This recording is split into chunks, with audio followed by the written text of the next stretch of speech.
Hello hi welcome to Saji's Innovations. അതെ, 2 ചീരകളുടെ നടുക്ക് ഞാൻ നിൽക്കുന്നത്.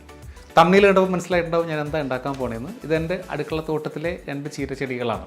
ഞാൻ കാണിച്ചിട്ടുണ്ട്. എൻ്റെ അടുക്കള ചേർന്ന് ഒരു അടുക്കള തോട്ടം ഞാൻ സെറ്റ് ചെയ്തിട്ടുണ്ട്. അവിടെ ഉണ്ടായ 2 ചീരയാണ് ഞാൻ കൊണ്ടുവച്ചിരിക്കുന്നത്. അപ്പോൾ നമ്മളിന്ന് ഉണ്ടാക്കാൻ പോകുന്ന ഈ ചീരയുടെ ഇലകൾ കൊണ്ട് വളരെ ടേസ്റ്റിയും വളരെ ഡിഫറെൻറ്റുമായിട്ടുള്ളൊരു ബജിയാണ് ഉണ്ടാക്കാൻ പോകുന്നത്. നിങ്ങൾ പലതരം ബജിയും കഴിച്ചിട്ടുണ്ടാവും, പക്ഷേ ഇത്തരം ഒരു ബജി വളരെ റെയറായിരിക്കും. അപ്പോൾ ഞാനിതിനു മുമ്പ് ഉണ്ടാക്കിയിട്ടുണ്ട്. വളരെ ടേസ്റ്റിയാണ്, മക്കൾക്കൊക്കെ ഭയങ്കരമായിട്ട് ഇഷ്ടമായി. സോ ഞാൻ ഒന്നും കൂടെ ട്രൈ ചെയ്യാൻ തീരുമാനിച്ചു. അപ്പോൾ നിങ്ങളെയും കൂടെ കാണിക്കുന്നു. അപ്പോൾ 2 ചീരച്ചെടികളാണ് ഞാൻ കൊണ്ടുവച്ചിരിക്കുന്നത്. 2 വെക്കാനുള്ള കാരണം ഈ ബജി ഉണ്ടാക്കാൻ ഒത്തിരി വലിയ ഇലകൾ വേണ്ട. കാരണം ബാക്കി ചീര കുറേ പുറത്തിരിപ്പടിലൊക്കെ വലിയ ഇലകളാണ്. ഏതാണ്ട് മീഡിയം ടൈപ്പ് ഓഫ് ഇലകളാണ് നമുക്ക് വേണ്ടത്. അപ്പോൾ അതുകൊണ്ട് 2 കൊണ്ടുവച്ചിരിക്കുന്നത്. 2 കുറച്ച് ഇലകൾ നമുക്കിപ്പോൾ കളക്ട് ചെയ്യാം കേട്ടോ. ഒരു മീഡിയം, അല്ലെങ്കിൽ നമുക്ക് വറുത്തെടുക്കാൻ ഭയങ്കര ബുദ്ധിമുട്ടായിരിക്കും കേട്ടോ. ഇതൊരെണ്ണം ഞാനെടുത്തു.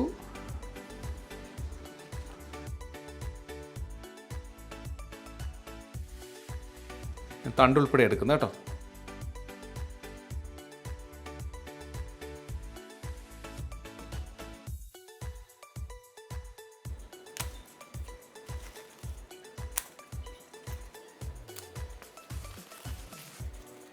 ഒപ്പം ഞാനെൻ്റെ ഈ ചീരയെക്കുറിച്ചും കൂടെ പറയാം. ഇത് നല്ലൊരു വെറൈറ്റി ചീര കേട്ടോ. വളരെ പെട്ടെന്നൊന്നും പൂ വരില്ല, കുറേ കാലം നിൽക്കും കേട്ടോ. ഇത് നമ്മൾ കട്ട് ചെയ്ത് കൊടുത്താൽ വീണ്ടും ബ്രാഞ്ചസ് വന്നിട്ട് കുറേ കാലം എടുക്കാൻ പറ്റും. സോ ഇത്രയും ചീരയിലകൾ വെച്ചിട്ട് നമുക്ക് വളരെ ടേസ്റ്റി ആയിട്ടുള്ള ചീരയിലെ ബജി എങ്ങനെ ഉണ്ടാക്കണം എന്ന് നോക്കാം. ഓക്കെ, അപ്പോൾ നമ്മുടെ ചീരയിലെ ബജിക്കുള്ള ഇൻഗ്രീഡിയൻസ് എല്ലാം റെഡിയാണ്. ഞാനൊരു 10ഓളം ചീരയില എടുത്തിരിക്കുന്നത് കേട്ടോ. ചീരയില ശരിക്കും ഞാൻ കഴുകി ഒന്ന് തുടച്ച് ഉണക്കി എടുത്തിട്ടുണ്ട്, ഡ്രൈ ആക്കി എടുത്തിട്ടുണ്ട് കേട്ടോ. ബാക്കി ഐറ്റംസ് എല്ലാം ഞാൻ എടുത്ത് വെച്ചിട്ട് ഓർന്നിട്ട് ഞാൻ കാണിച്ചു തരാം. ഞാൻ ഇത് മിക്സ് ചെയ്യാൻ വേണ്ടി അത്യാവശ്യം പരന്നൊരു പാത്രം എടുത്തിരിക്കുന്ന ചീരയില മുക്കിയെടുക്കാൻ വേണ്ടി എളുപ്പത്തിനാണ് കേട്ടോ. ഞാൻ ആദ്യം അതിലേക്ക് ഇടുന്ന ഒരു 2 കപ്പ് കടലമാവാണ് കേട്ടോ. കപ്പ് എന്ന് പറയുമ്പോൾ 240 ml കപ്പാണ് ഞാൻ ഉപയോഗിക്കുന്നത് കേട്ടോ. ഒരു 2 ടേബിൾ സ്പൂൺ അരിപ്പൊടി ഇടുന്നുണ്ടേ. ഇടിയപ്പത്തിൻ്റെ പൊടിയാണ് ഞാൻ എടുത്തിരിക്കുന്നത് കേട്ടോ. ഇത് 1 ടേബിൾ സ്പൂൺ മുളക് പൊടി ഇടുന്നുണ്ട്. ഇത് ഞാൻ സാധാ മുളക് പൊടിയും കാശ്മീരി ചില്ലി പൗഡറും പകുതി എടുത്തിരിക്കുന്നത് കേട്ടോ. കാശ്മീരി ചില്ലി പൗഡറിന് നിറം കിട്ടും, അതങ്ങനെ എടുത്തിരിക്കുന്ന എരിവും കുറവായിരിക്കും. ഒരു 1/4 ടീസ്പൂൺ കായപ്പൊടി ഇട്ട് കൊടുക്കുന്നുണ്ട്. 1/4 ടീസ്പൂൺ തന്നെ ബേക്കിംഗ് സോഡ ഇട്ട് കൊടുക്കുന്നുണ്ട്. ഇനി ഒരു 1/2 ടീസ്പൂൺ ജിഞ്ചർ ഗാർലിക് പേസ്റ്റ് ഇട്ട് കൊടുക്കുന്നുണ്ട്. പിന്നെ ഇതിനാവശ്യമായ ഉപ്പ്, ഞാൻ 1 ടീസ്പൂൺ ഉപ്പ് എടുത്തിരിക്കുന്നത്, വേണമെങ്കിൽ പിന്നെ ആഡ് ചെയ്ത് കൊടുത്താൽ മതി നോക്കിയിട്ട് കേട്ടോ. ഇനി നമുക്ക് ചെയ്യേണ്ടത് ഇതിനെ വെള്ളം ഒഴിച്ചു കൊടുത്തിട്ടൊന്ന് മിക്സ് ചെയ്തെടുക്കണം. ഞാൻ ആദ്യം ഒരു കപ്പ് വെള്ളം ഒഴിച്ചു കൊടുക്കുന്നത് കേട്ടോ. ബാക്കി വേണമെങ്കിൽ കുറേശ്ശെ ഒഴിച്ചു കൊടുക്കാൻ പാടുള്ളൂ. വെള്ളം ആദ്യം ഒരുമിച്ച് ഒഴിക്കരുത്. ഇവിടൊരു വിസ്ക് കൊണ്ട് ഞാൻ നന്നായിട്ടൊന്ന് മിക്സ് ചെയ്യുകയാണ് ഇതിനെ.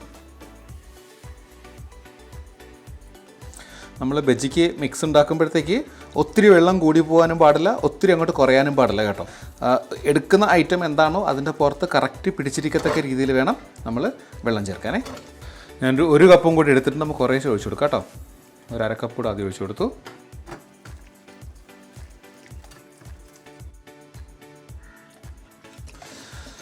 നമ്മളിത് നന്നായിട്ട് ഇതിനെ മിക്സ് ചെയ്തെടുത്തിട്ടുണ്ട്.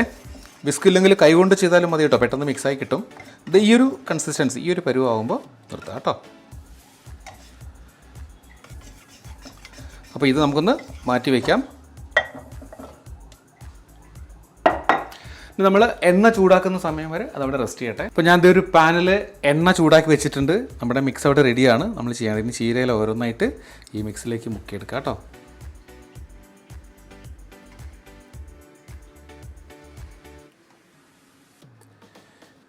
നമ്മുടെ ഫസ്റ്റ് ചീരയില റെഡിയാണ്.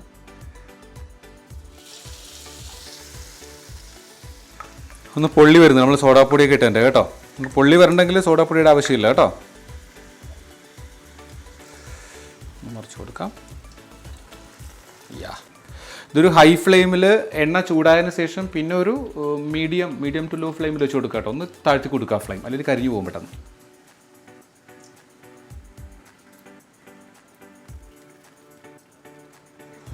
നമ്മുടെ ഫസ്റ്റ് ചീരയില ബജി റെഡിയാണ്.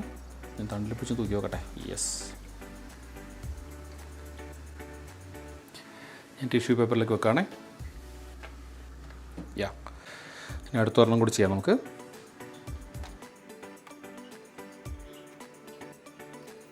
നമ്മളിത് എണ്ണയിലേക്ക് ഇടുന്ന സമയം ഒന്ന് സ്പ്രെഡ് ചെയ്ത് കൊടുക്കുക, അല്ലെങ്കിൽ ചുരുണ്ട് പോകും കേട്ടോ.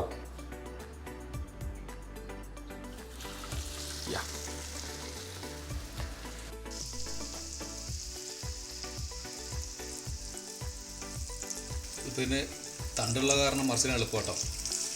ഞാനത് കണ്ടത്.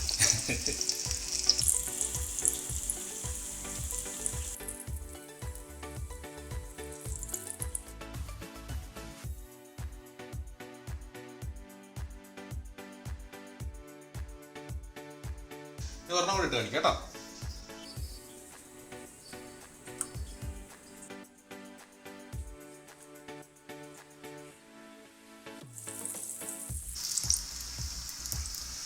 അപ്പോൾ നമ്മുടെ മൂന്നാമത്തെ ചീരയിലെ ബജിയും റെഡി ആയിട്ടുണ്ട്. അപ്പോൾ ഇതുപോലെ ബാക്കിയെല്ലാം ഉണ്ടാക്കിയതിന് ശേഷം നമുക്ക് വീണ്ടും കാണാം കേട്ടോ.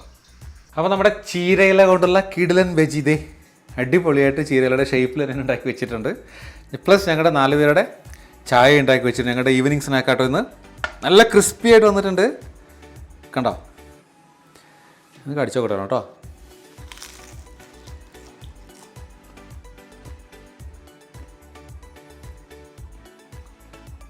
അടിപൊളി കേട്ടോ. എല്ലാ ബജിയും കഴിക്കുന്ന പോലെ ഒന്നിൽ ചട്നി, ഏതെങ്കിലും ചട്നി ഉപയോഗിക്കുക, അല്ലെങ്കിൽ ടൊമാറ്റോ കെച്ചപ്പോ സോസോ ഉപയോഗിക്കുക. കിടിലൻ ഐറ്റമാണ്. അപ്പോൾ ഒരു വെറൈറ്റി ഐറ്റം എല്ലാവർക്കും ഇഷ്ടമായി തന്നെ കരുതുന്നു.